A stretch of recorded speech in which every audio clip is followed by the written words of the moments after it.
Welcome back, everybody. This is part 2 of Gabrielle Walsh's story. Tune in. We're going to discuss the rest of her journey.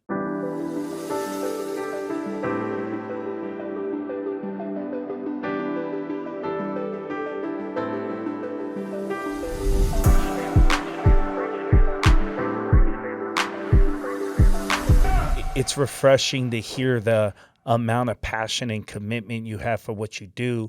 Which leads me to my next question is, what percentage of your life and your energy do you pour into your craft professionally? I think it depends on the timing. If I would say,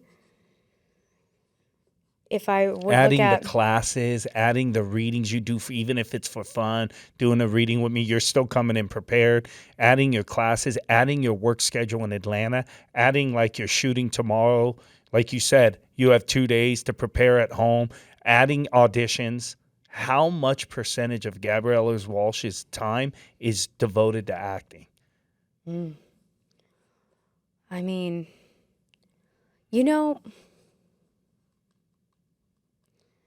I think you could place it in different percentages, depending on how you look at it. Because when I'm experiencing something new, for instance, a new circumstance or situation with a family member or something like that, it's not that I'm not present to it, but me being present to it, like I go in and I look at these things, and this is a part of my experience as Gabrielle at this moment in time in my life, and the other versions of Gabrielle that came before it, that I get to go into the work then when I do work in class or with a piece of material that I get to then explore. So I'm taking note of these experiences into my consciousness that I can be able to use them and utilize them for the work later. So I think I would give myself 50% of the time I'm like pouring into my work. When I was working on the show, I feel like it was like 70%, but my body, my mind would snatch back more time on the weekends, because it was like, okay, you need to take some time off. And I think there is a part of that that's healthy, and then there's a part of that I can become unhealthy, can become maybe this, it's the part that's the passion part that we look at, that's the healthy part, right? I have a passion for this. And so when I dig into it, it doesn't feel like work. But there's always going to be that work particle, because you find the structure, and then you have it hold you, and then you get to play and have fun. And then there's that part of myself too that I think can go into that I have to monitor, that can go into an unhealthy zone, and that image of perfection, like that I'm afraid that I'm not doing enough. Because I desire to get to a level where it feels effortless for me. Yeah. So putting in that work is what helps that feel effortless. Yeah. In some ways, and then in other ways you have to be like, okay, like I need to just take off this pressure of this being good or feeling experience, and just like let go and allow, and then that's when I get what I actually want. But you have to be conscious of that, and that part of yourself that wants to, that's a good part, that wants to do your best, that wants to put, your best out there and have other people see that and acknowledge that and whatever, to just be like, I just need to, like, I've done the work that I needed to do, and I just need to let it ride, and I need to ride this, and I need to, get back to that play, that fun particle that is that kid that just ultimately just wants to play pretend. Yeah. Well, this is coming from a woman who would say, "Hey, Paul, can you put me on tape for an audition?" I'd be like, yeah. Yeah, I was going to ask you that today. Yeah, right. And then exactly. And then it would turn into 9-hour 810. And I'm like, Okay, so you've seen the perfectionist. Yeah. You've seen the reason that led me to this was this part. yeah. You know what I love about motivated, high achievers like yourself? Sometimes I ask you that question specifically for a reason, because you hear certain people like I like Dana White, UFC founder. I like watching his like interviews and podcasts because he's like a super obviously motivated guy, and I mean he's made a lot of money. I don't know, but he'll talk about like being self-employed, and everybody wants to be a CEO, but being a CEO means this, and some people, this how you're talking to somebody who's like like yourself, that's actually a high achieving person and a perfectionist, is you say, how much of your life do you think's dedicated to your craft? And it took you a minute, and you came up 50%, where I don't know. I would imagine, I'm like, Gabby, I think it's more like 80, but in a good way. And I think the reason is the question was kind of sound like a setup, where it's like, well, are you giving enough time to yourself? But really what I was trying to get to the audience is, there's a difference of having a job and you can't wait to punch off because you want to go live your life and see your family, and that's okay. That's good. That's great. But there's a difference when you're doing a job that you absolutely love, and you actually are looking at the clock like, dang, I'm running. Like me right now looking at the podcast time, like I don't want to stop the podcast. But I'm like, because I'm enjoying myself. Even though this is work, I'm enjoying myself, and I don't want to end. I want to keep going because I'm passionate about it, and I enjoy doing what I'm doing. And there, even when I'm off work, I'm working. I'm talking to people about the craft, the podcast. It's like always there, even if it's a kid. And I think that's okay. That's healthy. I do it with my nephews. They're like, yo, uncle, they're asking me questions. I'm like, yeah, look, you could get into it. Try taking a class. I'm constantly, it's like who I am. Yeah. And I mean that in a healthy way. I think overachieving is good, healthy, as long as you're still paying attention to your loved ones. But I feel checking in with yourself. Yeah, there's a difference of overworking yourself to sickness, but also loving what you do so much that it's just who you are. Like when I think of you, you're an actor. I'm like, even no matter what, like we're talking about the craft. I don't know that we've ever. Couple times we talk about stuff that's not the craft, but normally it's like it's just kind of who we are, and that's okay. I think that's great. Like so anyway, that's why I asked you, but I like how you were like 50%. I'm thinking, I know. I wish, I'm actually. like, come on. I wish. I feel like that would be the balance that I'm looking for. Yeah, that's what you were trying to. I think that's what I want deep down. I'm like, dude, you're like 80, 90. I think, too, because I think I get into modes where, like I just, again, like I need to like go into my little like hole and like isolate and like not do things. And maybe I'm doing things that are more geared toward like exploring where I'm at now, although that is definitely can relate back to the craft, because this is the exploration of self, of people, and and all of it fascinates me, and all the different and that's what's so good about what we do, is that you can put anything into it, and you can glean anything from like every and putting it into acting. It's the study of life and then portraying it. And and it's hard because you're putting that life out, or your portrayal of that life out for people to, and not that this is all that they're doing, but to judge and to experience. Yeah, and you're entertaining. I mean, also the amazing thing of what you do, or what we do, or what you at a much higher level now, because your stuff's getting out to the world.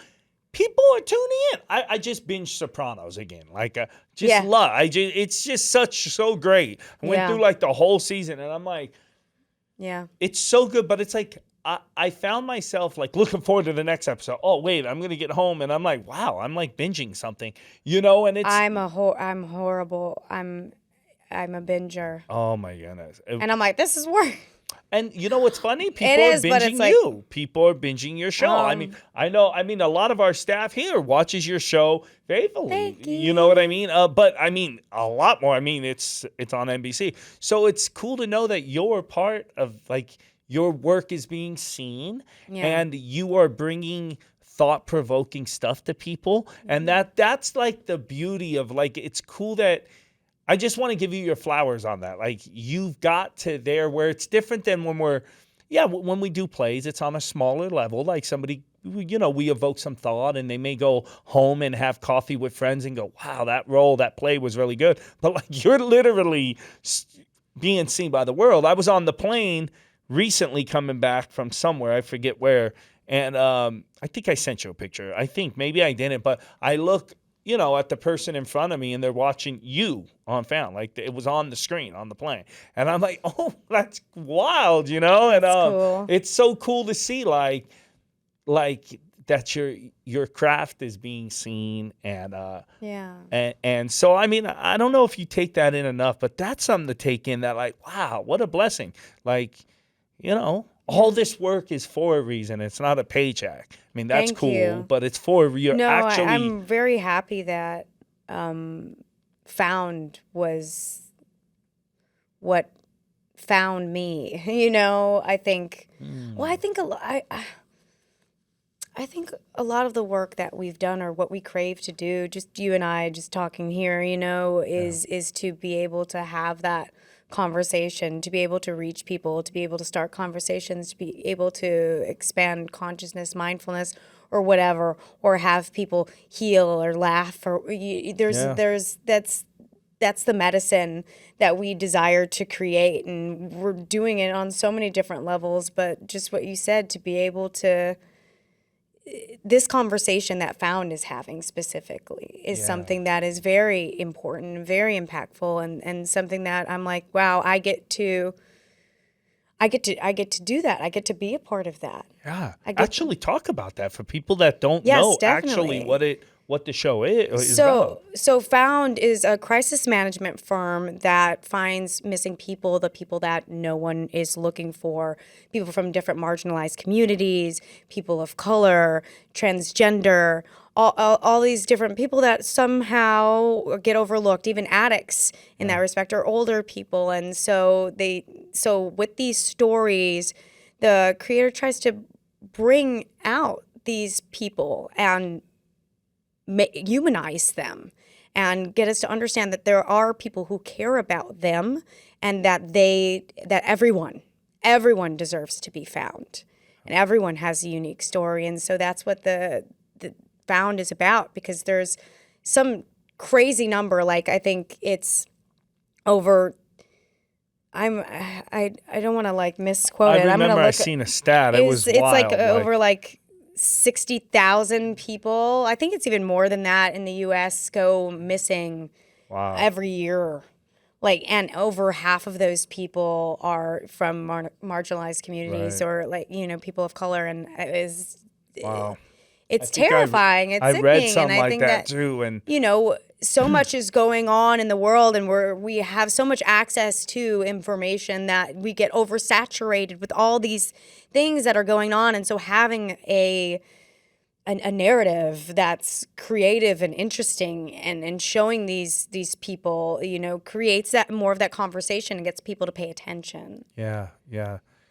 And have you got to meet any families or any of the people in law enforcement that work on these kind? Like, have you, as an actor or the production, have done any outreach? So we've done some work with the Black and Missing Foundation.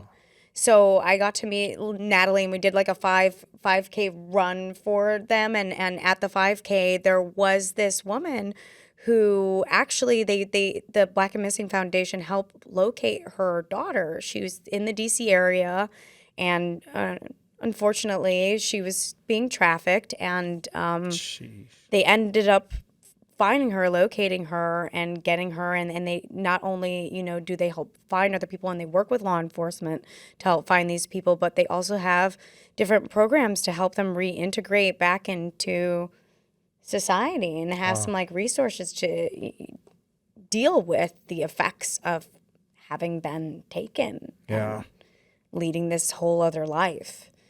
Wow. You know, it's pretty incredible. Like, these characters are based off of real life heroes that are doing it now. And so we've worked a lot with the Black and Missing Foundation to, you know, go on their podcast and raise awareness. And I think that they're incredible.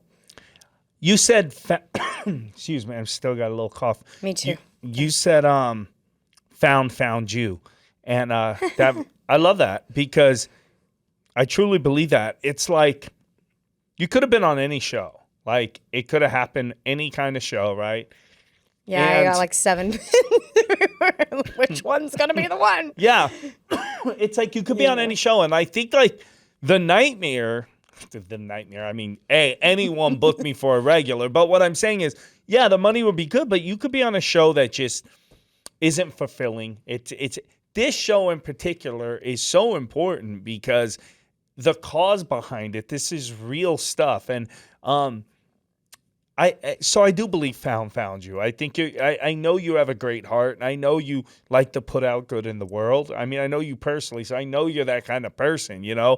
And it's so beautiful with your background. And again, just some, like, you know, coming from Chicago and being a young mother, teenage mother, and, you know, other things that have went on with your family. I mean, you come from, like, a tough upbringing. And to be able to represent, you know, this kind of story and this kind of advocacy is awesome. I mean, what a blessing that is. I mean, if anything, you know, you did this and you're continuing to do it. And I think that's such a blessing. That's super cool. It is. You know? It's kind of magical. It is. You know, I believe in manifesting, and I believe in, you know, divine alignment and all of those magical things. I think they make life magical, but it was really just very interesting and surprising, and not surprising at the same time, that this was the one that lined up, because there's so many different elements that I didn't even realize till after booking are part of what I've desired in my career. When I first was like to myself, I want to be an actress, and I was like, well, I want to be an actress or a lawyer, but I wanted to be an actress from watching a lawyer from watching Law and Order. Yeah. So I was like, I'll just act as a lawyer, and then I realized, oh my God, my character, she's not a lawyer yet, but she's going to law school. I was like, what? Wait a minute. I didn't even, and I was actually telling one of the showrunners at that time, because they wanted to know more about my story and where that came from. And then they were like, and now you're doing that. I was like, wait, what? I'm like, oh my God, yes. Not that I haven't been paying attention, but like, wow, that just lined up. And I think there's things about Lacey too that you know, I'm doing the work and I'm playing the role, but there's things that, you know, that she's a motivator. She inspires, you know, people to be the best of who they are. And that's sort of what I've wanted to do and have done with my friends and my circle in my life. Yeah. And it just so happened that the character is mirroring now these things that I have wanted for myself, and the timing of getting found and where I was in my life and how I saw myself and believed in myself in a different way. Mm-hmm. It makes sense. Yeah. It made sense. Yeah. Because although at that time, you know, like, hey, I'm on the grind, just like everyone else, you know, like we're going out for these auditions, we're doing these things, but I found myself in a difficult time where I had dealt with, and we talked about this before, a lot of loss, and I lost myself and my sense of purpose, although that I knew that it was there and that I'm still on the path, but where the path is going, or even understanding how I'm driving down the path, I'm just like one foot in front of the other. That's all I have. That's all I can have at this point in time.